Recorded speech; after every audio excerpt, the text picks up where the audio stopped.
Ya, ini kan pertanyaan sejuta umat ya. Ya, Kita lagi pandemi, orang sulit sulit mendapatkan pekerjaan, nyari vaksin aja susah, banyak yang di PHK. Tapi tiba-tiba saja kemudian di tengah pandemi, MPR mau merubah konstitusi. Nah, pertanyaannya kan ada apa sebenarnya yang sedang dikerjakan oleh MPR hari ini? Nah, memang kalau pertanyaannya apa motif di balik perubahan konstitusi, saya berani menyatakan bahwa memang ini murni itu adalah motif kepentingan politik saja.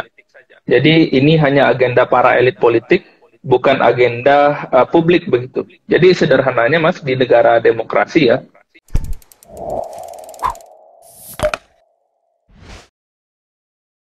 selamat malam, salam Salah. sejahtera teman-teman semua pemirsa bercerita, berbagi cerita di balik berita, beritabaru.co. Terima kasih atas kehadiran narasumber kali ini, Mas Agil dan juga pemirsa beritabaru.co. Salam kenal, saya Almuisri Tinila selaku host pada bercerita kali ini, yakni pada bercerita edisi 61. Tema kali ini sangat menarik teman-teman sekalian, di mana kita akan membahas terkait amandemen, wacana amandemen konstitusi yang kelima. Temanya adalah untuk siapa amandemen konstitusi kelima kali ini? Ya, akan dibahas secara mendalam dan detail nantinya oleh tamu kita, tamu yang luar biasa dan spesial ya. Ada Mas Agil Oktarial dari peneliti Pusat Studi Hukum dan Kebijakan Indonesia, sekaligus Mas Agil ini juga dosen Sekolah Tinggi Hukum Indonesia Jentara. Selamat malam Mas Agil. Malam, Mas Muiz. Ya, Gimana kabarnya, Mas? Sehat ya? alhamdulillah baik, sehat-sehat. Mas Agil Ya, sehat juga ini. Alhamdulillah, Mas. Aslinya mana Ya, Mas sibuk Agil? di rumah lah kerjanya. Saya Iya, work Padang, from Mas. home. Oh, Padang, ini sedang di Padang. Padang. Enggak, Oke, baik. di Jakarta, di Depok Oh, saya aja. oh di Saya Jakarta. kantornya di Oke. Jakarta. Baik, Mas Agil. Oke, pemirsa sekalian, tamu kita akan membahas dengan detail tema yang tadi saya sampaikan untuk siapa amandemen konstitusi ke-5 kali ini. Undang-Undang Dasar Negara Republik Indonesia tahun 1945 telah mengalami 4 kali amandemen atau perubahan, tepatnya 20 tahun yang lalu. Baru-baru ini wacana amandemen kelima menyeruak dari gedung parlemen dan juga beberapa fungsionaris partai politik. Bola liar amandemen konstitusi kelima ini memicu berbagai spekulasi. Kira-kira ini untuk siapa ini amandemen ini? Karena terdapat beberapa kepentingan, diantaranya yang terendus atau yang terendus adalah untuk mengembalikan fungsi MPR sebagai lembaga tertinggi negara, sehingga nantinya MPR ini bisa memilih presiden dan wakil presiden. Dan selain itu juga nantinya bisa membentuk GBHN untuk dijalankan presiden dan wakil presiden, serta desas-desusnya juga amandemen yang kelima ini untuk mengubah masa jabatan presiden dan wakil presiden yang sebelumnya hanya 2 periode, nanti ada wacana untuk menambah periodisasi menjadi 3 periode. Pada bulan Juni 2021 lalu, PSHK Indonesia menilai amandemen konstitusi ini tidak urgent karena belum menjadi konstitusi hukum, belum menjadi kebutuhan hukum masyarakat. Oke, baik Mas Agil. Pertanyaan pertama ini Ya, Mas Agil. Berdasarkan riset siap, yang Mas. dilakukan Pusat Studi Hukum dan Kebijakan, kira-kira apa sih motif di balik perubahan atau amandemen konstitusi UUD 45 yang kelima ini? Motifnya ini apa kira-kira Mas Agil buat pengantar? Silakan dijawab Mas Agil. Baik, terima kasih pertanyaannya, Mas Muiz. Ya, ini kan Ya, pertanyaan sejuta umat ya. ya, Kita lagi pandemi, orang sulit sulit mendapatkan pekerjaan, nyari vaksin aja susah, banyak yang di PHK. Tapi tiba-tiba saja kemudian di tengah pandemi, MPR mau merubah konstitusi. Nah, pertanyaannya kan ada apa sebenarnya yang sedang dikerjakan oleh MPR hari ini? Nah, memang kalau pertanyaannya apa motif di balik perubahan konstitusi, saya berani menyatakan bahwa memang ini murni itu adalah motif kepentingan politik saja. Jadi ini hanya agenda para elit politik, bukan agenda publik begitu. Jadi sederhananya, Mas, di negara demokrasi ya, perubahan konstitusi itu kan adalah agenda besar ya, yang kemudian itu harus merangkak naik dari rakyat. Artinya perubahan konstitusi ini adalah perubahan yang dikehendaki oleh rakyat.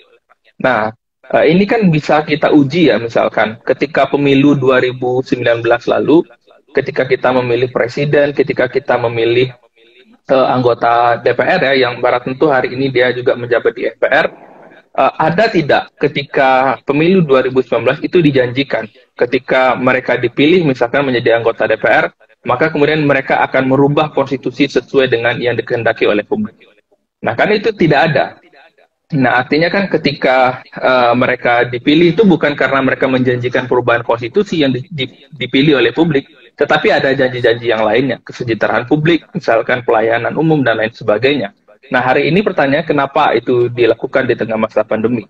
Nah, makanya kemudian kita berani katakan, ini bukanlah agenda rakyat, agenda publik, kehendak publik, tetapi memang ini adalah murni kepentingan politik. Nah, bagaimana substansinya? Nanti kan Mas Muiz juga sudah sampaikan dari itu. Ada perubahan masa jabatan presiden, menghidupkan kembali GBHN, menjadikan MPR lembaga tertinggi negara, bahkan kemudian ketika MPR sudah menjadi lembaga tertinggi negara, tentunya semua lembaga negara nantinya tak terkecuali presiden ya, itu akan tunduk kepada MPR karena dia sudah menjadi lembaga tertinggi negara. Nah, memang ya. Ya, lanjut dulu Mas Agil. Ya. Nah, memang kalau kita melihat, jadi kita di PSHK sebenarnya bukan anti perubahan konstitusi ya. Nah, tetapi kan hari ini kita lihat apa sebenarnya substansi yang dibutuhkan dari perubahan konstitusi. Nah, kan itu. Nah, dahulu misalkan ketika perubahan konstitusi kita lakukan yang 4 kali, dari 99 sampai 2002. Nah, pasca itu kan pernah dibentuk yang namanya Komisi Konstitusi. Nah, di sana itu dibentuk Dewan Pakar, ketika itu dipimpin oleh Profesor Sri Sumantri. Banyak hal yang sebenarnya perlu perbaikan di konstitusi kita. Misalkan satu, bagaimana kita meningkatkan independensi dari Mahkamah Konstitusi misalkan, meningkatkan independensi dari Komisi Yudisial, kemudian membuat bab khusus mengenai lembaga negara independen. Dalam hal ini misalkan memasukkan KPK ke dalam konstitusi agar kemudian tidak terjadi pelemahan KPK melalui jalur legislasi yang hari ini terjadi misalkan melalui proses revisi Undang-Undang KPK. Dan terakhir misalkan menambah pasal-pasal yang berkaitan dengan hak asasi manusia, berkaitan dengan kesehatan, misalkan pelayanan umum, ekonomi, dan lain sebagainya. Termasuk kemudian memperkuat pasal 33 itu, yang berkaitan dengan kekayaan alam, bumi, air, dan lain sebagainya itu dikuasai oleh negara. Nah, ini kan harus diperbaiki dan agar kemudian lebih mensejahterakan publik. Nah, tetapi dokumen itu sampai hari ini tidak pernah dieksekusi. Tiba-tiba saja kemudian mau menghidupkan lagi GBHN, meningkatkan MPR sebagai lembaga tertinggi negara, perpanjang masa jabatan presiden yang memang basis akademiknya itu tidak kuat. Makanya kemudian kami bilang ini tidak ada urgensinya, tidak penting, dan ya ini bukan agenda publik. Perubahannya memang agenda politik dari para elit yang sedang berkuasa hari ini. Gitu. Ya, dirilis Juni 2021 kan ditekankan juga itu, Mas Agil, terkait urgensinya dari amandemen kelima ini, bahwasanya wacana amandemen ini sangat tidak urgent. Nah, kira-kira titik tekannya itu di mana? Tidak pentingnya dari amandemen ini, Mas, di saat-saat seperti ini gitu. Betul. Ya, bahkan ini udah hampir 2 tahun ya Indonesia belum keluar dari pandemi COVID-19. Nah, kerja DPR itu yang ya kita tahu ya, MPR pasti di dalamnya adalah anggota DPR, mayoritas DPR dan anggota DPD. Nah, kalau kita misalkan ambil contoh DPR misalkan. DPR itu kan memiliki 3 fungsi ya, satu legislasi, anggaran, dan pengawasan misalkan. Nah, terkait dengan fungsi pengawasan misalkan, yang harus dilakukan DPR di masa pandemi hari ini kan misalkan harus mengontrol jalannya pemerintahan, bagaimana kemudian kerja-kerja presiden menangani COVID-19. Nah, tetapi kita lihat selama ini justru fungsi pengawasan itu tidak dilakukan dengan efektif. Ya. Termasuk kemudian korupsi bansos misalkan yang dilakukan oleh menteri. Ya. Pertanyaannya, pengawasan dari DPR itu seperti apa? Nah, padahal kita tahu pandemi, publik susah membutuhkan bantuan sosial tapi dikorupsi. Nah, termasuk kemudian capaian legislasi. Harusnya kan di masa pandemi, yang harus dilakukan DPR adalah melaksanakan fungsi legislasinya adalah untuk bagaimana kemudian percepatan penanganan COVID-19. Nah, termasuk juga fungsi anggarannya. Bagaimana DPR mengawasi mata anggaran kita yang begitu bisa dikucurkan untuk penanganan COVID-19. Nah, tetapi itu tidak kelihatan. Fungsi pengawasan, fungsi anggaran, dan fungsi legislasinya. Tetapi kemudian tiba-tiba saja kita rubah nih konstitusi. Jadi kan apa yang terjadi di Indonesia hari ini, praktik di Indonesia, apa yang dialami publik, itu nggak ketemu obatnya. Harusnya kan ya DPR legislasinya diarahkan ke penanganan COVID, kontrol kerja presiden, kalau presidennya salah ya ditegur, menteri-menterinya korupsi, kemudian ya evaluasi semua, karena kan kementerian itu ada mitra kerjanya di DPR, nah itu kan harus dilakukan oleh DPR. Tapi perubahan konstitusi yang dilakukan yang ini nggak ada urgensinya ketika masa pandemi terjadi ini. Baik, memang di 2 tahun terakhir ini di tengah pandemi itu kan banyak persoalan, Mas, ya, mulai dari kinerja eksekutif yang memburuk dalam arti banyaknya ditemukan korupsi bansos dan sebagainya, lah kemudian mencuat wacana terkait perubahan konstitusi ini, gitu ya, Mas Agil, gitu kan, sehingga kemudian masyarakat publik ini, loh, ini kan kami belum diajak ngomong terkait perubahan konstitusi, karena konstitusi ini kan dinikmati oleh masyarakat, oleh publik nantinya kan, meskipun nantinya diberlakukan oleh para ini ya untuk kepentingan negara, dalam arti untuk mengatur sebuah negara agar bisa dinamis. Tapi di persoalan saat ini kan banyak persoalan kesehatan, misalnya sosial, bahkan politik itu sendiri banyak ditemukan korupsi-korupsi begitu kan di beberapa daerah atau di kementerian gitu. Malah kemudian MPR mewacanakan hal seperti ini gitu kan. Ya, ini yang kemudian menjadi pentingnya ya, atau ketidakurgensinya dari wacana amandemen kelima ini.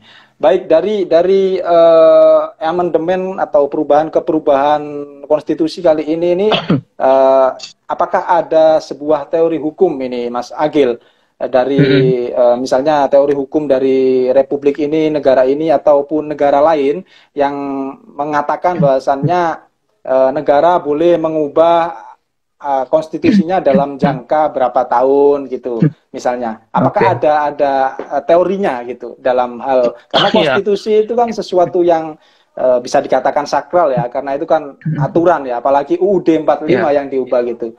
Silakan Mas Agil. Ya, memang kita sering dengar ya bahwa konstitusi itu bukan ayat suci yang kemudian tidak bisa dilakukan perubahan. Konstitusi memang perlu dan bisa dilakukan perubahan. Nah, tetapi ada postulat hukum juga yang menyebut bahwa semakin sering konstitusi itu dirubah, maka itu menandakan adalah ada penyakit di konstitusinya.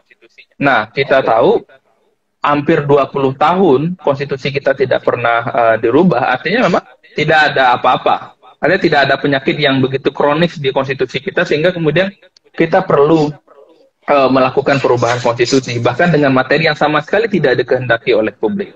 Nah, kalau bicara tentang teori perubahan konstitusi di Indonesia maupun di negara-negara dunia, negara-negara lain yang memberikan jangka waktu kapan konstitusi itu dirubah, sepanjang pembacaan saya itu tidak ada. Jadi berapa tahun konstitusi harus dirubah, periode kapan konstitusi itu harus dirubah, itu tidak ada.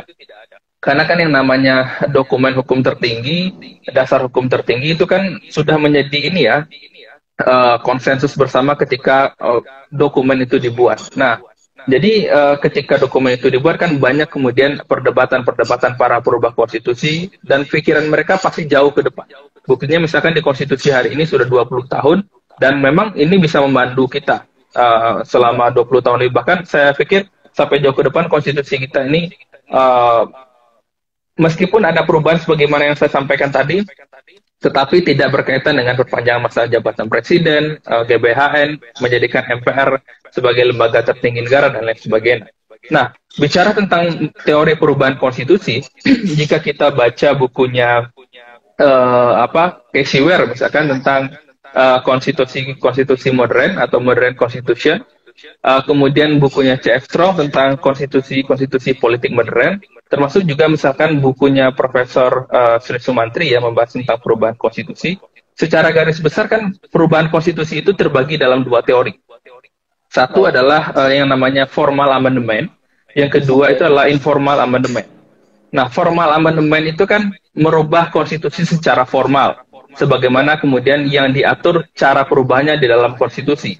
Nah, Indonesia kan hari ini menganut itu. Di pasal 37 kan konstitusi kita ada bagaimana cara merubah konstitusi, misalkan. Baik. Diusulkan misalkan oleh 1/3 dari anggota DPR, kemudian harus sidang itu dihadiri 2/3 dari jumlah anggota DPR, dan keputusan hanya bisa diambil jika kemudian 50% plus satu yang menyetujui itu. Nah, itu kemudian yang namanya formal amendment. Nah, tetapi ada juga yang namanya informal amendment. Nah, banyak ahli yang kemudian menyampaikan teori yang terkait dengan informal amendment ini. Tapi paling Baik. tidak saya menunjukkan 3 hal misalkan yang dikatakan dengan informal amendment. Ya. Satu misalkan kalau katanya Cashiware itu ada namanya kekuatan-kekuatan primer, artinya ada kekuatan publik yang mendorong adanya perubahan konstitusi. Misalkan Baik. adanya gejolak-gejolak yang besar, demonstrasi yang besar, dan itu terjadi masif hampir di seluruh negara, misalkan. Dan itu kemudian bisa merubah pemerintahan. Jadi ada hal-hal yang fundamental kemudian langsung berubah ketika arus besar demonstrasi itu terjadi, dan itu diakui ketika demonstrasi itu terjadi, misalkan. Nah, itu yang Ya. dikatakan Cashiware sebagai kekuatan primer. Nah, yang kedua, misalkan melalui informal amendment ini, ada yang namanya dengan kebiasaan atau konvensi ketatanegaraan. Jadi, konstitusi bicara apa, begitu kan? Tetapi kebiasaan konvensi ketatanegaranya melakukan hal yang lain. Dan itu diamini oleh publik luas. Nah, jadi secara praktik, meskipun praktik itu berbeda dengan norma konstitusi, tetapi itu dibiarkan berlaku dan diterima. Nah, itu sebenarnya konstitusinya sudah berubah. Jadi berubahnya tidak secara teks, tapi praktiknya itu berubah. Nah, itu yang Baik. dikatakan dengan Cashiware sebagai kebiasaan atau konvensi ketatanegaraan. Nah, yang terakhir itu ada namanya melalui tafsir hakim. Nah, di Indonesia tafsir hakim ini juga berlaku melalui putusan Mahkamah Konstitusi.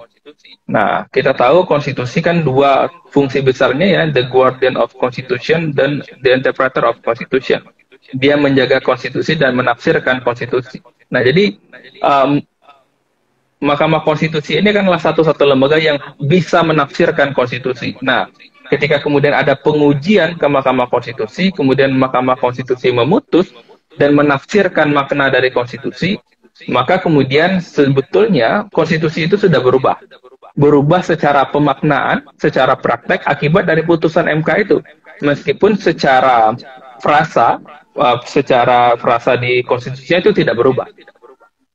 Jadi metode perubahan konstitusi di Indonesia, kalau menurut kepada teori tadi itu sebenarnya 2 itu. Ada yang mengenai formal amendment melalui di pasal 37, dan juga melalui putusan Mahkamah Konstitusi melalui tafsir resmi dari Mahkamah Konstitusi. Dan itu berlaku hari ini di Indonesia. Nah, yang diberlakukan MPR hari ini kan melakukan formal amendment melalui pasal 37 itu. Ya. Yang saya sebutkan tadi memang ini adalah agenda politik, bukan agenda publik.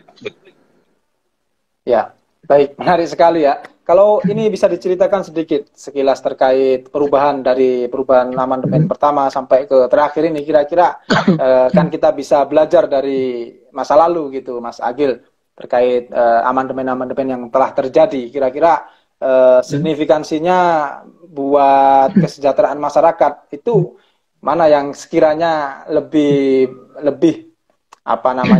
berpihak, bahwasanya itu bisa dikatakan tadi informal amandemen yang dikehendaki publik gitu misalnya, Mas, atau semua dari amandemen 1, 2, 3, 4 itu semuanya formal amandemen yang diinginkan oleh MPR, atau memang ada yang berdasarkan keputusan atau tafsir MK kalau ya yang terakhir tadi ya. Nah, bisa diceritakan sedikit juga, Mas Agil, biar ini pemirsa tahu juga. Perubahan konstitusi itu kan terjadi pasca reformasi ya, 1999. Jadi 4 tahun berturut-turut, 99, 2000, 2001, dan 2002. Nah, ke-4 proses perubahan itu atau 4 tahapan perubahan itu di 4 tahun itu memang itu dilakukan secara formal amandemen. Jadi perubahannya kan dilakukan di MPR ketika itu. Nah, tetapi harus dipahami bahwa ketika 4 kali perubahan konstitusi itu bisa dipastikan bahwa itu adalah kehendak publik. Itu adalah agenda publik. Karena 98 demonstrasi besar, kemudian Presiden Soeharto turun ya.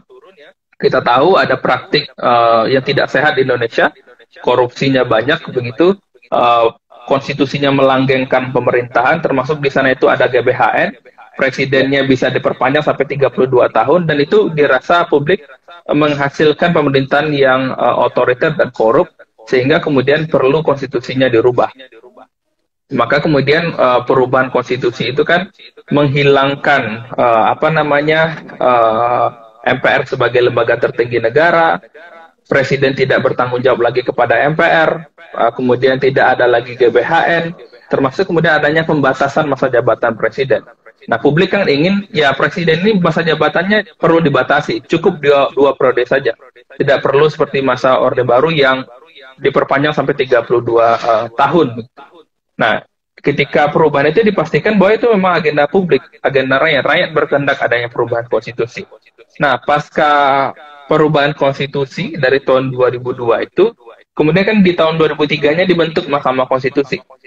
Ya. Nah, sampai hari ini Mahkamah Konstitusi banyak menyidangkan pengujian undang-undang ya, yang kemudian batu ujinya adalah pasal-pasal di konstitusi. Nah, sebenarnya memang hari ini telah banyak perubahan makna konstitusi yang terjadi akibat dari putusan Mahkamah Konstitusi. Nah, misalkan salah satu contoh misalkan terkait dengan pidana mati misalkan. Meskipun kemudian di konstitusi itu bilang bahwa hak hidup itu adalah hak yang tidak bisa dikurangi dalam keadaan apapun, tetapi kan kemudian praktik di Indonesia hari ini hukuman mati itu masih terjadi. Misalkan terkait dengan terorisme, tindak pidana korupsi, pelanggaran HAM berat, dan lain sebagainya. Nah, itu masih bisa diberikan hukuman mati. Meskipun kemudian pasal konstitusi kita itu melarang adanya hak hidup orang untuk dirampas. Nah, makanya kemudian saya bilang bahwa terkait dengan hukuman mati ini sebagai contoh, ini kan sebenarnya konstitusi kita sudah berubah. Ya. Secara praktik, secara eksekusi itu sudah berubah. Nah, itu akibat dari adanya putusan Mahkamah Konstitusi yang menyatakan bahwa ya pidana mati itu masih bisa diberlakukan di Indonesia, meskipun kemudian konstitusinya melarang. Jadi banyak sebenarnya perubahan konstitusi yang sudah terjadi, tetapi tidak melalui formal amandemen, yang pasal-pasalnya dirubah secara frasa, tetapi dalam praktik, akibat putusan Mahkamah Konstitusi itu sudah banyak terjadi perubahan. Baik, terima kasih Mas Agil. Saya jadi banyak paham nih terkait hukum ataupun konstitusi negara ini. Ini pastinya banyak teman-teman yang kepo, yang pengen tahu lah kira-kira, karena ini bercerita, ini adalah sesi belajar bersama dengan enjoy santai gitu kan. Makanya melalui live Instagram teman-teman juga bisa bertanya atau misalnya menyanggah dari apa yang disampaikan oleh Mas Agil selaku narasumber. Kita kembali ke pemirsa, ini ada pertanyaan, biar tidak kabur ini orangnya. Kita bacakan dulu ya Mas Agil ya. Siap. Oke, sebentar.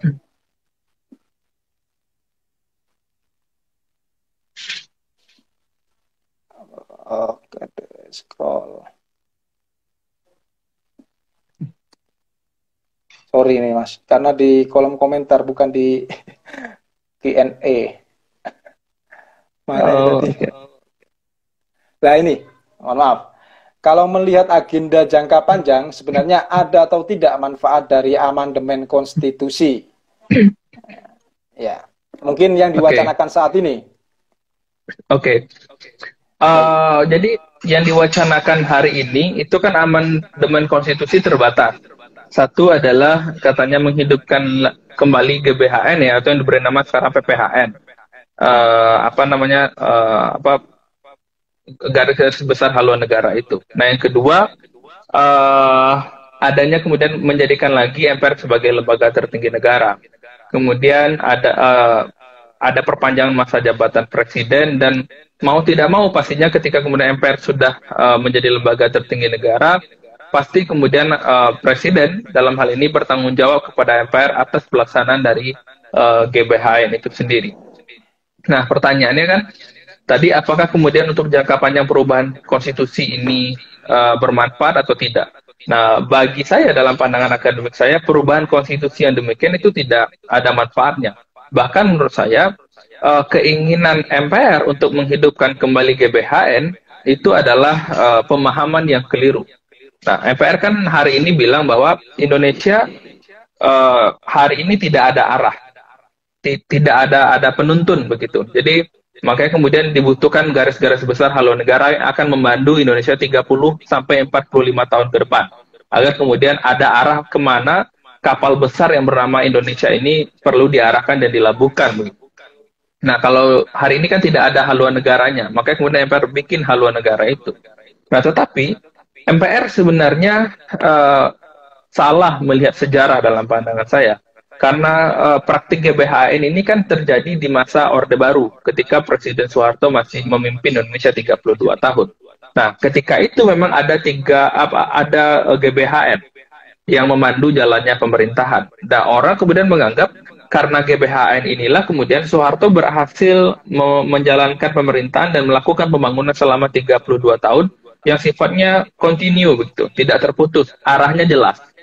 Nah, itu karena ada GBHN katanya. Nah, tetapi coba dilihat apakah memang yang menjadi faktor keberhasilan Presiden Soeharto menjalankan pemerintahan selama 32 tahun dan pembangunannya selama 32 tahun itu sejalan memang karena ada GBHN atau tidak. Nah, dari riset saya yang saya lakukan bahwa ada 4 hal bahkan kenapa kemudian di zaman Orde Baru itu pembangunannya bisa berkelanjutan. Yang intinya itu bukan karena GBHN. Satu, misalkan adanya kepemimpinan yang tidak terganti selama 32 tahun. Nah, bayangkan itu, siapapun menurut saya pemimpinnya dikasih masa jabatan 30 tahun lebih, pastilah kemudian program pembangunannya itu dikendalikan oleh satu orang. Jadi selama 30 tahun lebih, 32 tahun lebih, ya pastilah karena satu orang yang merencanakannya dan tidak tergantikan, pasti seolah-olah kemudian pembangunannya itu berjalan, ada arahnya. Kalau sekarang kan masa presiden itu ya 2 periode ganti kepemimpinan, 2 periode ganti pemimpinan. Dan itu disusun berdasarkan janji politiknya kepada publik ketika pemilu dan itu dipilih oleh publik. Nah, ini kan berbeda dari zaman Orde Baru dan sekarang. Nah, yang kedua, di zaman Orde Baru itu kenapa kemudian pembangunan di pusat dan ke daerah itu bisa seragam? Karena memang ada sistem perencanaan yang terpusat dan itu dipaksakan oleh pemerintah ketika itu. Dan ketika itu tidak ada otonomi daerah. Daerah itu tidak bisa melakukan pembangunan dengan program-program mereka sendiri karena waktu itu memang semua program itu direncanakan oleh pusat dan dipaksakan dilakukan oleh daerah. Makanya kemudian seolah-olah sejajar antara pusat dan daerah pembangunannya. Karena memang dulu itu tidak ada desentralisasi, tidak ada otonomi daerah. Nah, sekarang kan berbeda. Kita ada otonomi daerah, kepala daerah, gubernur, dan bupati wali kota memiliki program pembangunan sendiri yang sesuai dengan kondisi real masyarakat di daerah. Nah, yang ketiga, Mas, ketika itu di zaman Orde Baru itu, tidak ada kemudian kekuatan politik di MPR yang berani mengganggu kekuatan Soeharto. Karena memang mayoritas kekuatan politik di MPR itu dikuasai oleh Presiden Soeharto. Nah, makanya kemudian apa yang direncanakan oleh Presiden itu selalu disetujui oleh MPR dan tidak ada gangguan ketika itu. Karena memang mayoritas politik yang mendukung Presiden Soeharto dikuasai yang juga duduk di MPR. Kemudian yang terakhir adalah kenapa kemudian pembangunan di zaman Orde Baru itu seolah-olah berlanjut itu karena memang GBHN itu bukan murni disusun oleh MPR, tetapi GBHN itu disusun sendiri oleh Presiden. Jadi Presiden yang menyusun GBHN-nya, kemudian itu kalau sekarang kan namanya Bappenas ya, kalau dulu itu ada namanya Wanhankamnas, Dewan Pertahanan dan Keamanan Nasional yang ditunjuk oleh Presiden untuk menyusun draft GBHN. Nah, kemudian draft itu diserahkan kepada MPR, kemudian itu disetujui. Nah, ya bayangkan itu. Presiden Soeharto mau bikin apa, dibikin sendiri, disetujui oleh MPR. Jadi makanya kemudian 32 tahun berhasil melaksanakan pembangunan berkelanjutan ya, tanpa ada gangguan ya, karena memang 4 hal tadi itu. Bukan karena ada GBHN-nya, tapi memang presidennya tidak terganti, perencanaannya terpusat, kekuatan politiknya dikuasai oleh presiden, dan terakhir ya perencanaan itu disusun sendiri oleh Presiden Soeharto, dan MPR hanya sebagai lembaga stempel saja, dan ini berbeda. Makanya kemudian untuk jangka panjang menurut saya GBHN hari ini tidak butuh lagi. Karena kita kan ada undang-undang sistem perencanaan pembangunan nasional, itu sudah Ya. ada. Kemudian rencana pembangunan jangka panjang nasional 25 tahun ke depan. 5 tahunnya ada rencana pembangunan jangka menengah nasional, dan itu sebenarnya sudah ada. Dan ini ditujukan untuk mengganti GBHN yang sebelumnya sudah kita hapuskan karena dinilai sebagai dokumen yang tidak demokratis. Ya, Begitu. menarik. Jadi hari ini masih banyaklah undang-undang yang melengkapi bagaimana kemudian kepentingan publik ini bisa berjalan lebih panjang gitu kan. Ini ada komentar ini, sip Mas Agil, jelas amandemen terbatas saat ini tidak bermanfaat. Oke, ya menarik sekali dari 4 hal tadi itu. Kenapa kemudian apa namanya kebijakan itu bisa ini ya berkelanjutan gitu kan ya, kebijakan itu bisa berkelanjutan.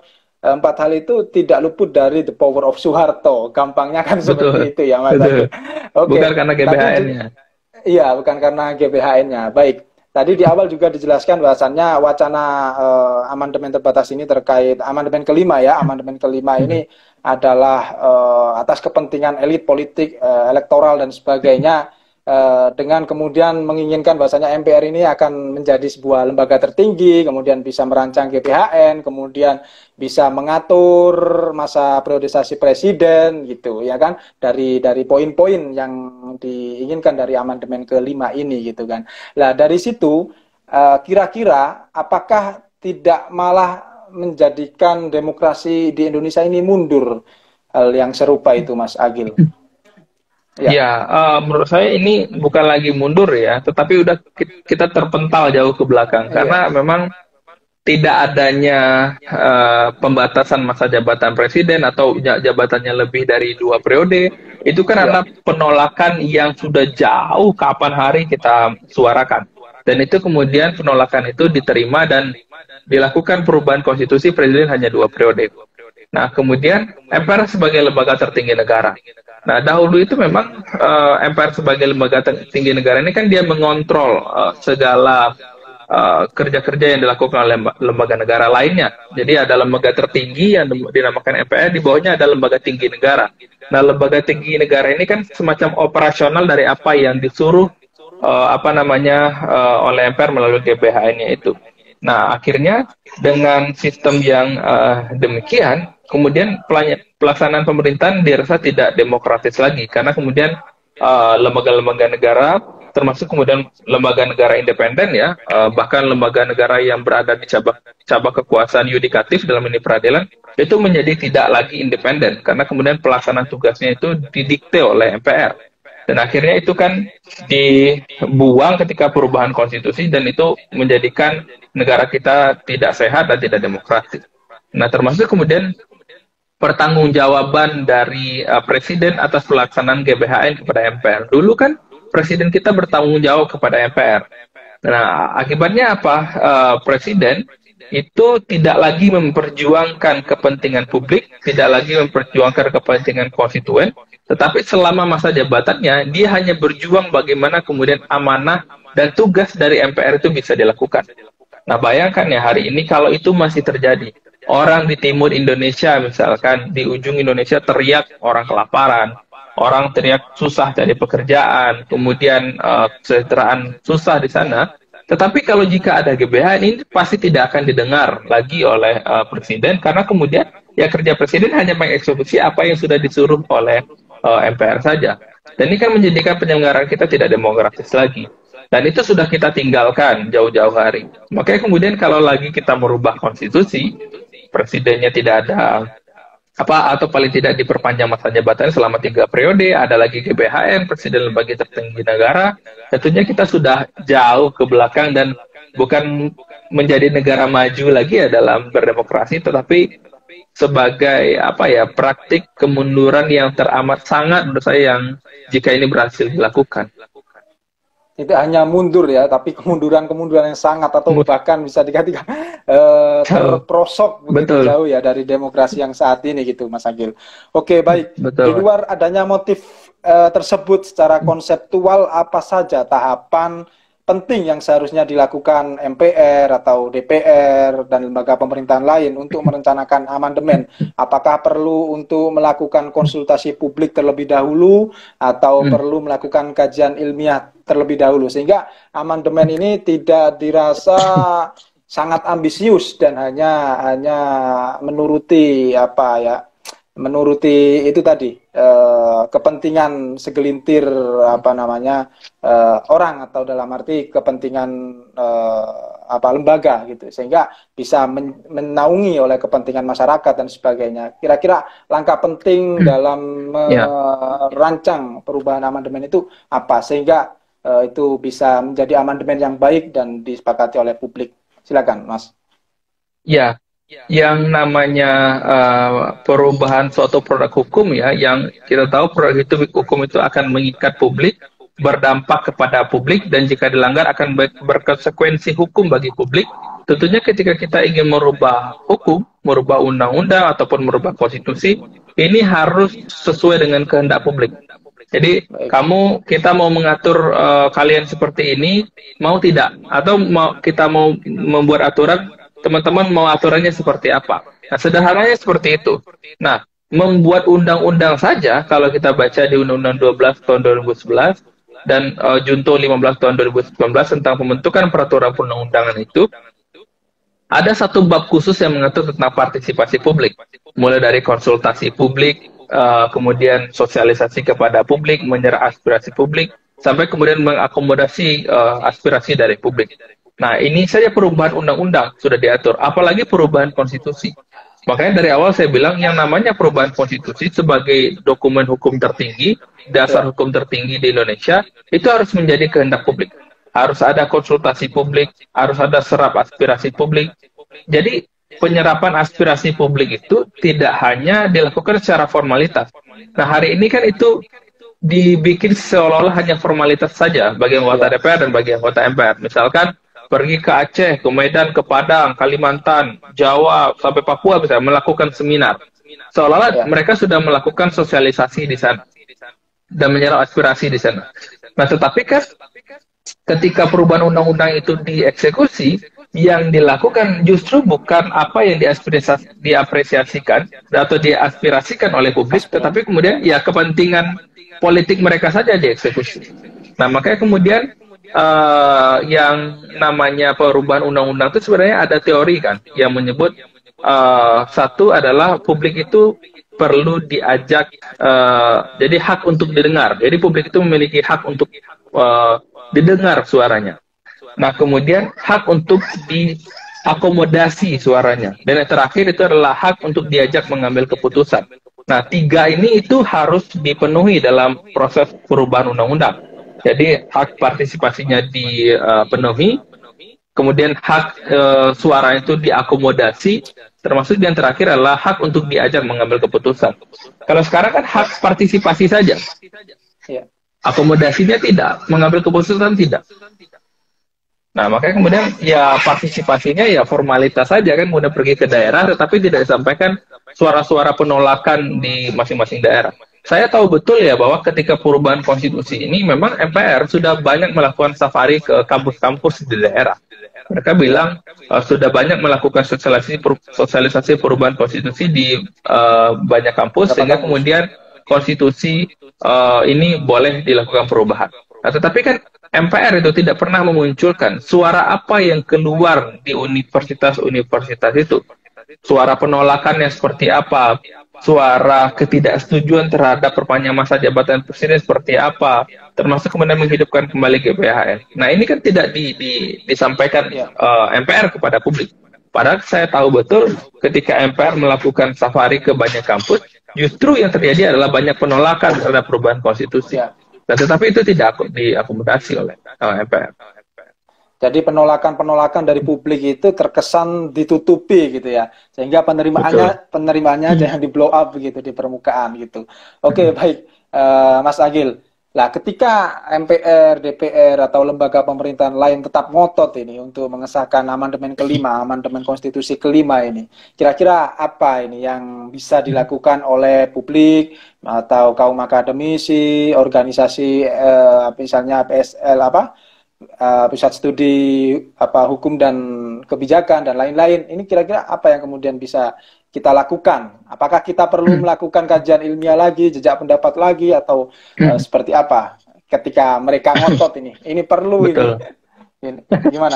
Ya, menurut saya ketika substansi yang dihadirkan adalah yang demikian ya, perpanjangan masa jabatan presiden, MPR sebagai lembaga tertinggi negara, dan adanya pertanggungjawaban atas pelaksanaan GBHN itu, satu-satunya yang bisa dilakukan oleh publik menyuarakan penolakan.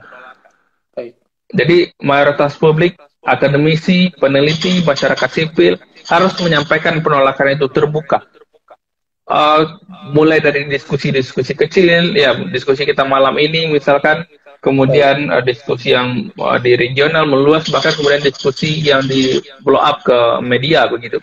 Jadi kenapa perubahan konstitusi ini harus lantang ditolak perubahannya? Karena memang ketika konstitusi itu dilakukan perubahan, tidak ada upaya hukum untuk membatalkan perubahan itu. Lain halnya dengan undang-undang misalkan. Kita tahu kemarin ada 4 undang-undang yang dibikin oleh DPR tanpa partisipasi publik. Nah, misalkan ada undang-undang KPK, ada undang-undang Minerba, ada undang-undang Cipta Kerja, dan terakhir misalkan ada pembentukan Perpu yang berkaitan dengan percepatan ekonomi pemulihan dari COVID-19. Nah, itu kan sudahlah prosesnya tidak demokratis, tetapi yang namanya undang-undang masih ada jalur hukum untuk membatalkannya, yaitu melakukan judicial review ke Mahkamah Konstitusi. Nah, meskipun kemudian beberapa judicial review yang diajukan ke Mahkamah Konstitusi itu ditolak.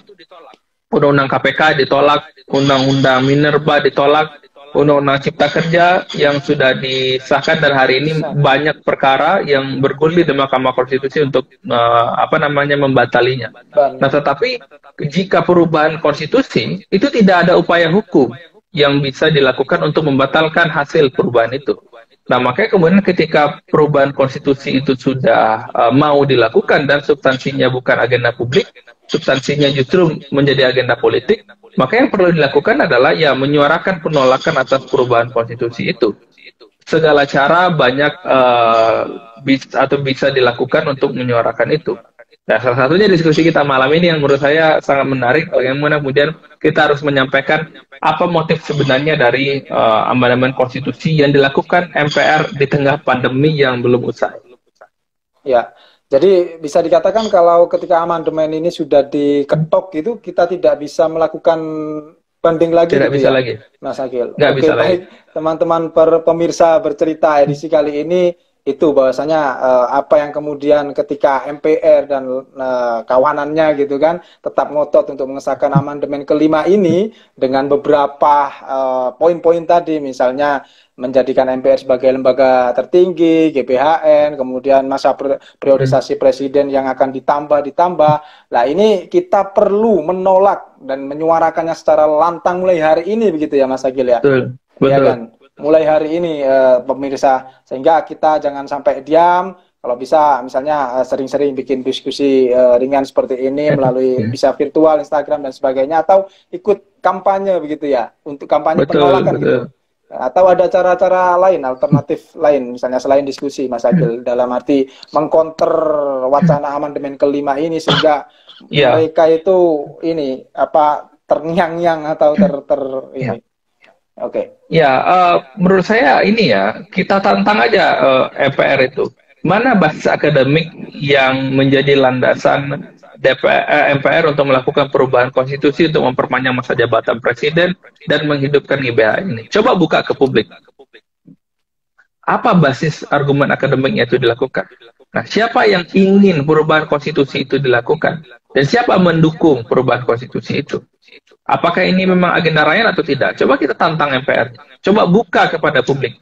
Apa sebenarnya menjadi landasan itu semua.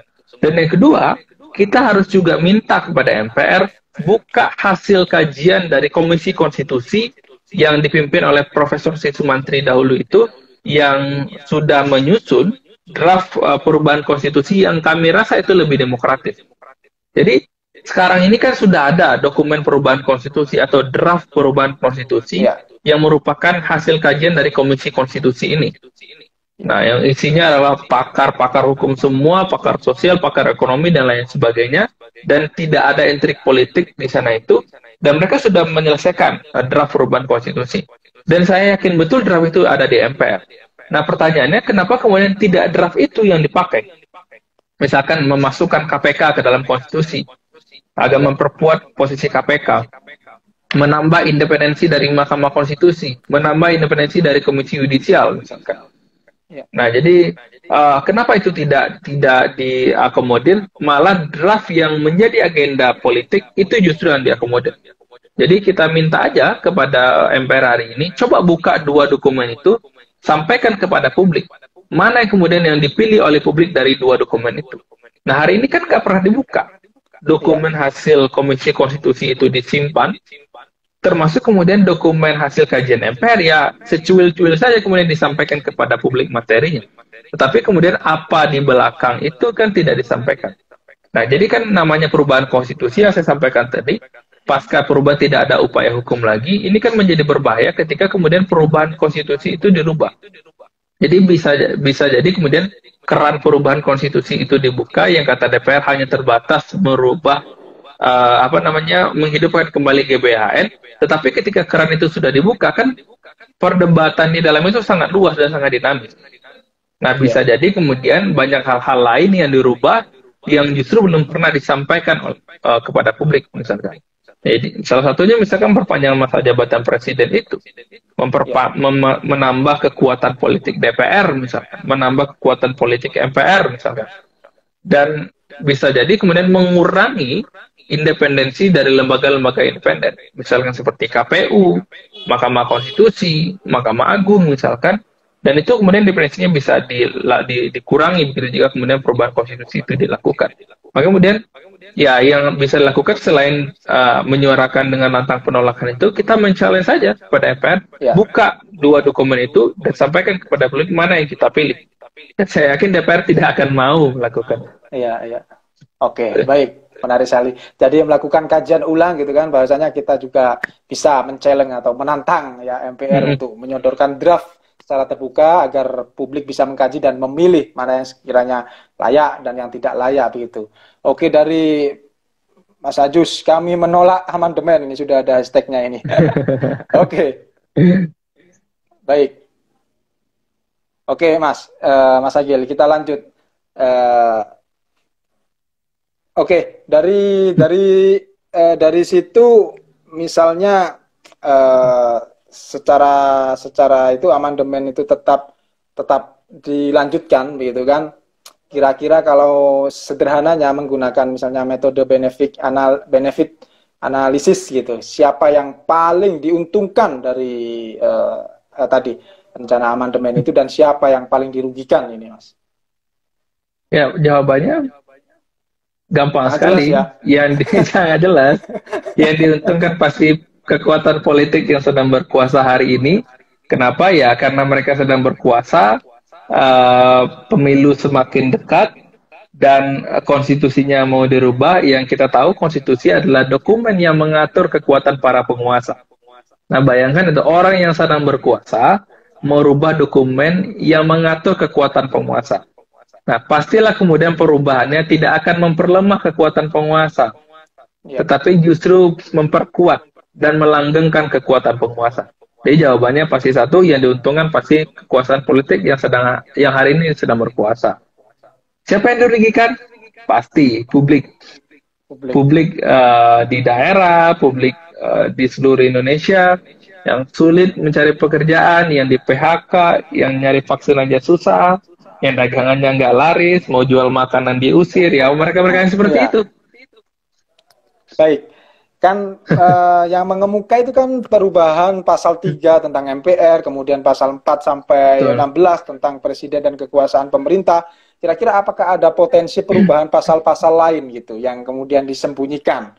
Kira-kira jikalau ada, apakah ada agenda tersembunyi dari elit politik, dari misalnya ada yang dikiaskan, misalnya ada misi perubahan pasal yang lain itu dari elit politik selain yang pokok-pokok tadi. pastinya ada ya. Kalau hari ini DPR hanya menyuarakan ke publik merubah pasal yang berkaitan dengan kewenangan MPR, yaitu menghidupkan lagi kewenangan menetapkan GBHN. Nah, menurut saya jika ini dilakukan, maka kemudian mau tidak mau atau secara otomatis lah ada pasal lain yang mesti dirubah. Jadi gambaran sederhananya adalah GBHN itu dia sebagai atap rumah ya. Jadi atap rumah itu tidak mungkin bisa berdiri jika kemudian penopang-penopangnya itu nggak ada. Nah, penopangnya itu pasal-pasal yang lain itu. Jadi kemudian ketika atapnya yang bernama GBHN itu dihidupkan, dia butuh penopang itu. Maka kemudian GBHN-nya bisa berlaku. Nah, apa penopang itu? Pastilah kemudian jika kemudian PPHN atau GBHN itu dihidupkan, pasti nanti akan dibuat MPR sebagai lembaga tertinggi negara. Itu sudah pasti. Kemudian ada apa namanya pertanggungjawaban dari presiden atau lembaga-lembaga negara lainnya kepada MPR atas pelaksanaan itu. Dan terakhir kemudian adalah pasti ada sanksi jika kemudian GBHN itu tidak dilaksanakan. Ya pertanyaannya kenapa apa gunanya kemudian GBHN itu dibuat tetapi tidak ada sanksi? Pasti nanti ada sanksinya. Bisa jadi kemudian pemberhentian presiden atau teguran terhadap presiden. Ya ini kan aneh. Kita tahu presiden itu dipilih oleh publik melalui pemilu yang seharusnya presiden mengikuti kehendak publik dan bertanggung jawab pada publik. Nah, tetapi hari ini presidennya dipilih oleh publik, tetapi dia bertanggung jawab ke MPR melaksanakan apa yang disuruh oleh MPR. Nah, juga mungkin pasal-pasal lain ya, misalkan ya, independensi dari KPU misalkan. Oke. Nah, KPU ini kan pintu masuk partai politik untuk mendapatkan kekuasaan, misalnya salah satu lembaga.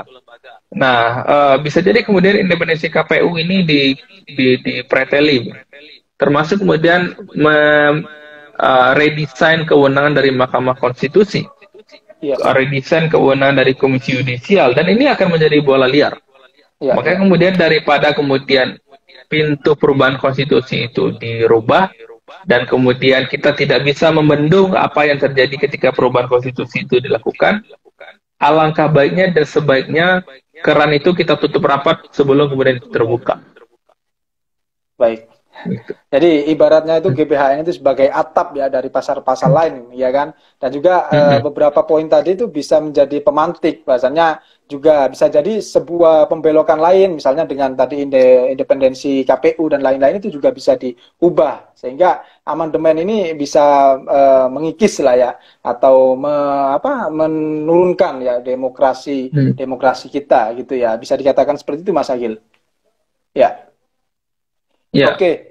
Ya. Ini ada beberapa data ini Mas Agil. Dalam beberapa catatan yang tahun 2012 PSHK, Fitra, kemudian KPPOD, Yapika, YIPD yang tergabung dalam Pokja Otonomi Daerah, Pokja Otda, pernah merekomendasikan perubahan provinsi tidak lagi sebagai daerah otonom melainkan wakil pemerintah pusat saja. Untuk memantau sekaligus membina kinerja daerah otonom tingkat kabupaten atau kota. Hal itu tidak ditolak oleh Komisi 2 karena bertentangan dengan konstitusi, di mana konstitusi menyebut daerah otonomi juga termasuk provinsi. Nah, dari wacana amandemen konstitusi kelima ini bisa dijadikan momentum untuk memperkuat pelaksanaan Otoda sebagai usulan tahun 2012 tidak Mas? Jadi ya, di 2012 itu saya sepertinya belum bergabung ya dengan PSHK. Tetapi dari kajiannya itu saya sempat membaca kajian PSHK yang berkaitan dengan provinsi itu cukup menjadi perpanjangan pemerintah pusat di daerah.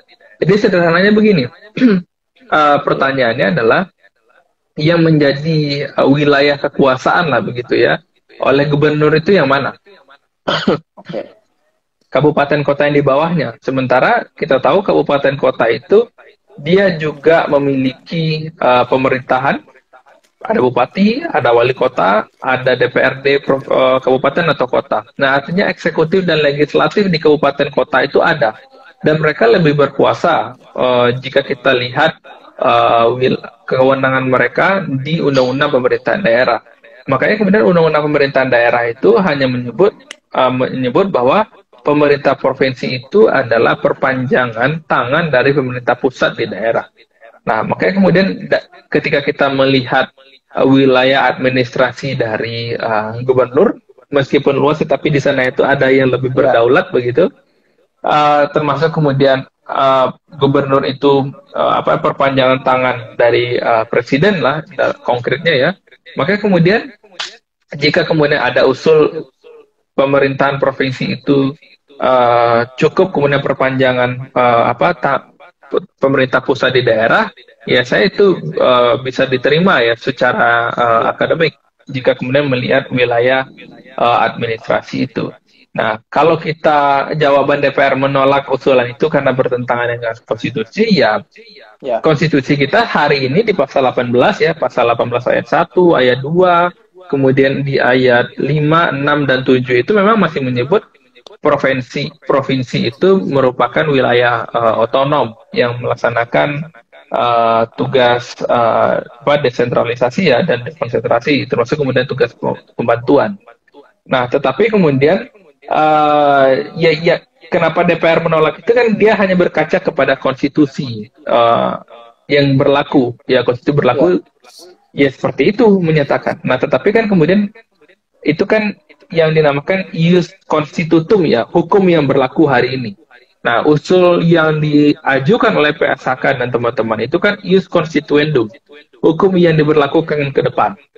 Nah, kalau usulan itu dibenturkan dengan hukum yang berlaku hari ini ya nggak make sense ya, karena memang konstitusinya bicara demikian. Tetapi ke depan kita mau seperti apa?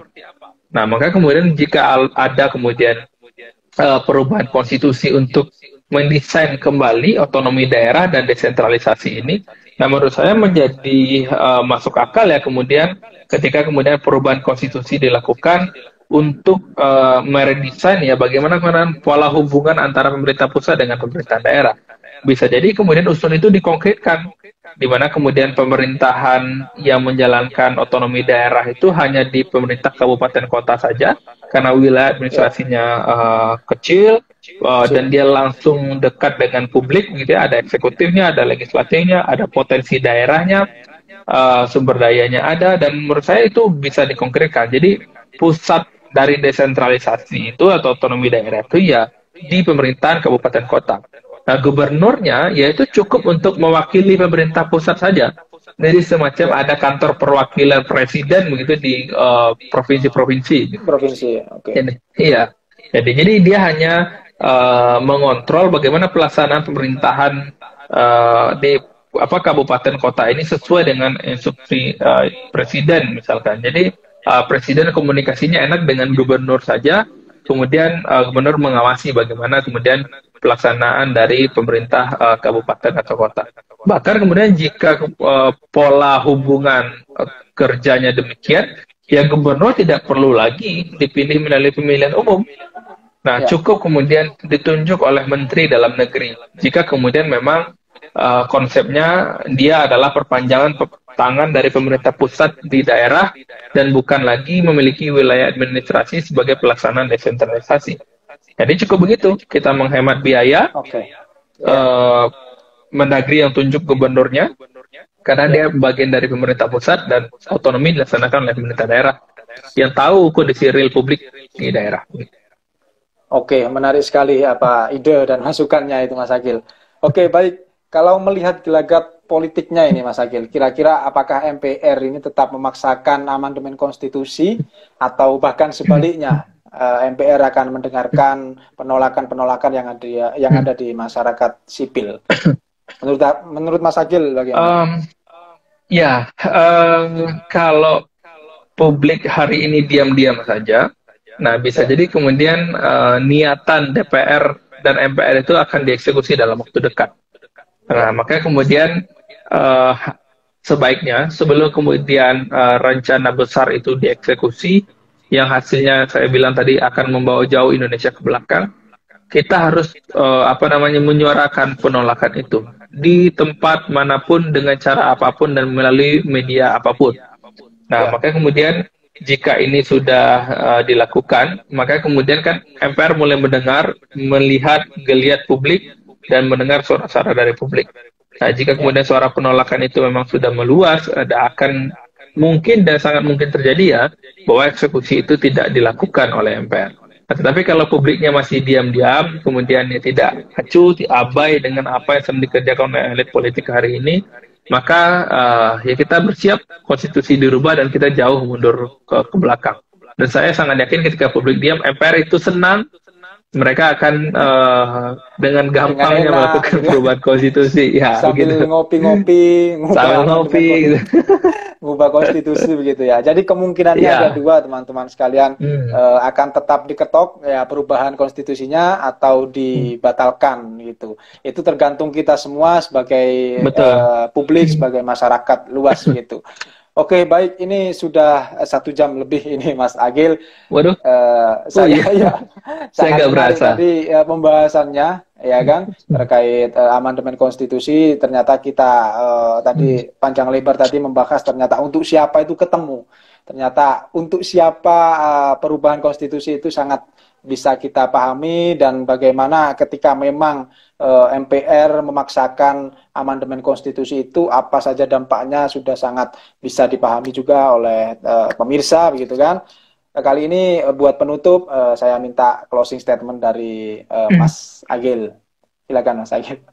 Baik, makasih Mas Mus. Ya, Baik. apa ya, closing statement dari saya, kita perlu mengingatkan MPR hari ini, termasuk Presiden ya, Presiden jangan tinggal diam bahwa mereka itu dipilih melalui pemilihan umum oleh publik untuk mewakili suara kita, mendengar aspirasi kita. Maka kemudian ketika kerja-kerjanya tidak memperlihatkan aspirasi kita, tidak menggambarkan kehendak kita, maka kemudian kita berhak untuk menyampaikan kepada orang yang kita pilih bahwa kamu sudah salah melakukan kerja-kerja, kamu sudah salah melakukan program yang justru ini akan merugikan kita. Nah, menurut saya apa namanya, publik hari ini, masyarakat milenial hari ini Ya. sangat pintar, teknologinya sangat luas, jadi ya bisa jempol teman-teman digunakan untuk melakukan penolakan itu. Hari ini kan banyak ya cara penggalangan aspirasi, misalkan melalui Ya. petisi, melalui media online, media sosial dan lain sebagainya, itu bisa dilakukan. Jadi jangan pikir meskipun kita tidak berada di dalam lingkungan dan lingkaran politik, kita tidak bisa berbuat untuk melakukan perubahan. Nah, jadi perubahan itu sangat mungkin bisa dilakukan, termasuk melakukan perubahan di ranah politik melalui hak-hak dan kanal termasuk media yang kita miliki. Karena kalau kita baca konstitusi itu memang kedaulatan berada di tangan rakyat, bukan Ya. berada di tangan wakil rakyat. Begitu, Mas. Baik, terima kasih sekali Mas Agil. Pesannya perubahan itu bisa kita lakukan meskipun dalam ranah politik, apalagi kita sebagai masyarakat luas yang memiliki hak-hak itu, sehingga mari kita semua melakukan atau menyuarakan dengan kencang penolakan terhadap adanya perubahan konstitusi mulai dari detik ini, mulai dari sekarang gitu ya teman-teman, sehingga kemungkinan buruk atas demokrasi yang ada di Indonesia itu tidak terjadi. Maka gerakan serentak, gerakan masyarakat, gerakan publik perlu masifkan kembali agar amandemen ini tidak atau batal untuk disahkan begitu. Oke, kurang lebihnya Baik. Mas Agil, terima kasih banyak atas Terima kasih waktunya, banyak, Mas ilmunya Muiz. dan berbaginya. Dari saya mohon maaf Sama-sama. juga, pemirsa terima kasih sudah join 1 jam pada bercerita kali ini. Kurang lebihnya dari saya mohon maaf. Salam sehat dan assalamualaikum warahmatullahi wabarakatuh. Waalaikumsalam warahmatullahi wabarakatuh. Yo, Terima kasih banyak, terima kasih. Mas. Terima kasih Yo, banyak. sama-sama. Mari.